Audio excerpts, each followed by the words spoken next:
Hello, today's topic is heavy periods and how to get rid of them.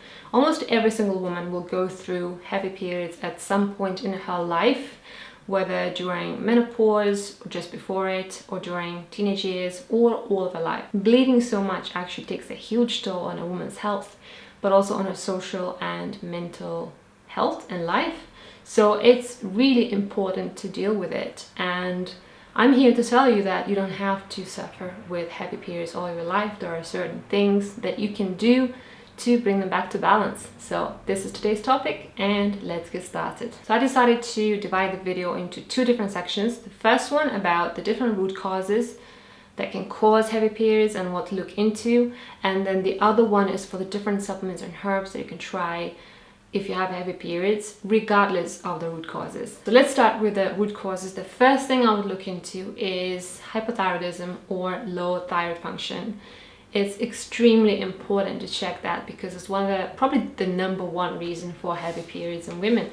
And you need to check your TSH, F2-3 and F2-4 levels. And it's not enough to be within the range. If you are at the bottom of the range, that's just not good enough and it can cause heavy periods. You need to ask the doctor to give you the actual test results so you can see the numbers. And if they say that you're okay, don't trust them with that. See them yourself. And if they are towards the bottom of the range, it's definitely something to dig into deeper. Next category of root causes is hormonal imbalances.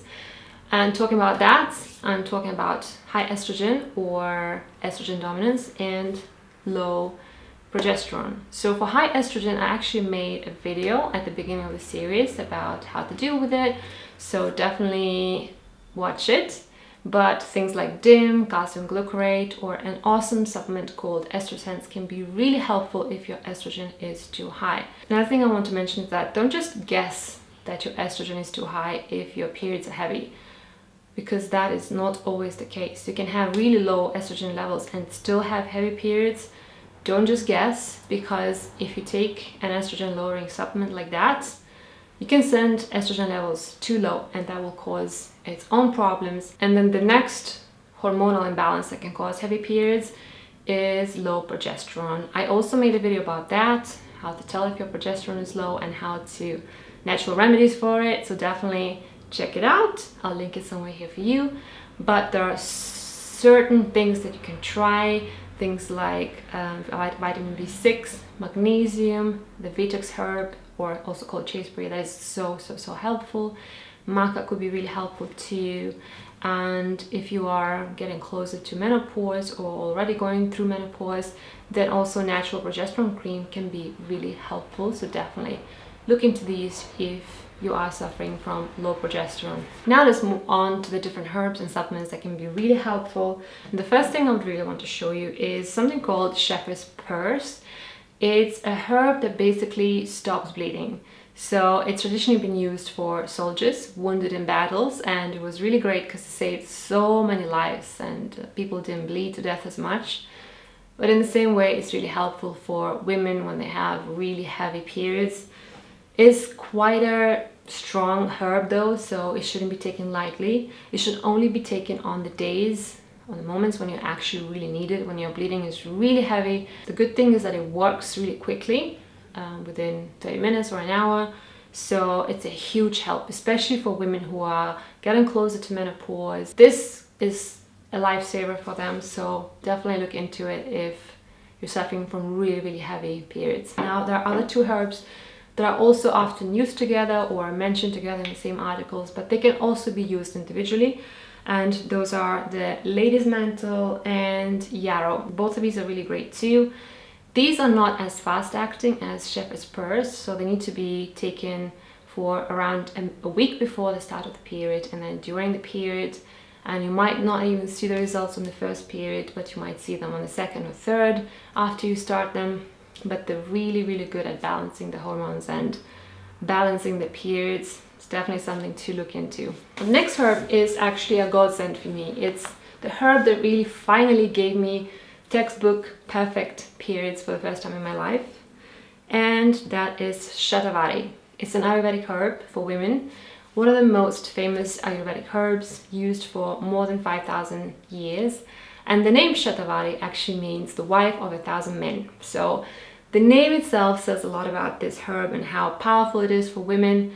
It actually balances hormones and it's a phytoestrogen, so it's really good for those who are going through menopause or just have lower estrogen levels. If you have high estrogen or things like endometriosis, then I would be careful, more careful with this herb. Although I have heard of ladies also who have had great results with this one for endometriosis and shrinking cysts. So there's really nothing, no black and white in health or women's health. Everybody's different, so it might be worth trying. You just have to really do your own research and see whether it's something that resonates with you. For me, it's been life-changing. The next thing that I'm actually taking together with Shatavari is maca. It's super famous, you've probably heard of it already. It's really good for adrenals, for thyroid, and for balancing hormones. Also for increasing fertility and giving you more stamina and energy. It's actually an adaptogen, so it gives your body whatever it needs. It adjusts to it. And I think it's amazing. As soon as I started taking it, I felt so much better overall. But when my period came, I really noticed a huge difference. So both Shatavari and maca brought great changes in my body, each slightly different, but together for me personally, they've just been a match made in heaven. There are also a few nutrients.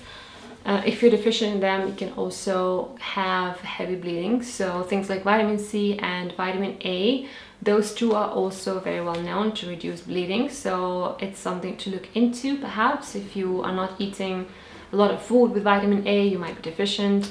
Same for vitamin C, or for example, if you're going through a lot of stress or lots of inflammation, your body might be burning through more vitamin C than it actually gets. Just be careful with vitamin A supplements or cod liver oil, fish oil, things like that, because it is quite easy to overdose on vitamin A and it can be toxic, so definitely be careful and research it really well before trying. Another nutrient that's very important for reducing blood flow during periods is iron.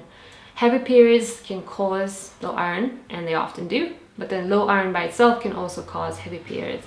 So it's very important to check your levels, and that's not just complete blood count and hemoglobin, but also things like serum iron, ferritin, transferrin saturation, iron binding capacity. All of these things can give you a full picture of your iron levels. And now there's one more thing that I want to mention as a last resort. As you know, I'm not a fan of taking medications at all. In fact, I'm quite against it. But as a last resort, before you try really heavy prescription medications that your doctors would give you, or whether you cause yourself a really serious iron deficiency or anemia, I would definitely consider trying this protocol. It's called the ibuprofen protocol, and you know, ibuprofen is the painkiller that is often used to get rid of pain, including period cramps, but it's also known to reduce blood flow during periods. And that's because prostaglandins, high levels of prostaglandins, cause both period pain and heavy bleeding, and ibuprofen reduces those levels. And by reducing the levels, you actually end up not being in pain and you bleed less. So it's a win-win situation. Now the thing is that ibuprofen is a drug. It has side effects, it has contraindications, so it shouldn't be taken lightly, and I think it should definitely be only used as a last resort. It's not safe at all if you have any kind of stomach issues or gut issues. Definitely do your research before trying. But the protocol goes like this. You start taking 400 to 600 milligrams as soon as the period starts, as soon as the pain and the bleeding start, and then you take that amount every 2 hours, 3 times. And by then the bleeding should be minimized and there should be no pain. Now, if you still feel a little bit of pain and you bleed too much, you can take another dose after 8 hours. But in many cases, you won't even need that at all. Definitely something to keep in mind. But as I said, this is not something that I would generally talk about. It's not as safe as a lot of natural things. So be very careful and research it seriously before deciding whether it's something you should try. Talking about prostaglandins, the ones that cause both heavy bleeding and period cramps, I'm actually going to talk more about them in the next video in the series, which is going to be about really painful period cramps. So I'll give you a bit more ideas on how you can reduce those levels naturally. So if you're interested, definitely keep an eye out. And before I end this video, I really want to clarify a couple more things. One is how to tell if your periods are heavy. It's not really a topic that women generally talk about in detail, so a lot of women go through heavy periods without even knowing that they are too heavy. I was one of them. I had heavy periods from the age of 12, right from the moment they started, and I had no idea that they were not normal because my mom and sister were going through the same thing, and I just thought that every single woman in the world was like that. So a normal period, like an average period, would be somewhere between 10 and 30 milliliters of blood. Now, a normal period is considered up to 80. Anything over 80 milliliters is heavy bleeding. 80 milliliters would be equal to 16 regular sized tampons or pads. Now, the easiest way to measure your blood loss is by using menstrual cups, because you know how much blood your menstrual cup can hold, and then you know how much you fill them. So it's just the easiest way to tell. If you have to change your tampons or pads every hour or two, super tampons or pads, if you have to double up your menstrual cup or your tampon with a pad to make sure that you don't leak, if you have to get up in the middle of the night once or twice to change your sanitary products in order not to leak all over the bed, all of these are signs of heavy periods, and it's definitely not normal. And the second thing I wanted to clarify is that I mentioned a lot of different remedies in this video, but it doesn't mean that you have to try all of them or try all of them at once. Some of these will work for you, some of these won't. You just have to really pick and choose the ones that really speak to you, that resonate with you. Definitely do your research, and just remember that we're all different. Our bodies are all different, and different things will work for us. So be responsible. Research everything endlessly before trying. Just don't take my word for it blindly. I always say to everybody who ever asks about my channel that I don't try to build an army of perfect soldiers who don't think for themselves. All I try to do is just to teach you how to think critically and dig deeper. That's all I do. So I hope that you enjoy this information. I hope that it will help you normalize your periods and to stop that horrible cycle of losing too much iron every single month and then feeling crap until the next period. It's definitely not a fun place to be in. And I'll see you in my next video in the series, which is going to be all about painful cramps. As I said, definitely keep an eye out, and thanks for watching. Bye.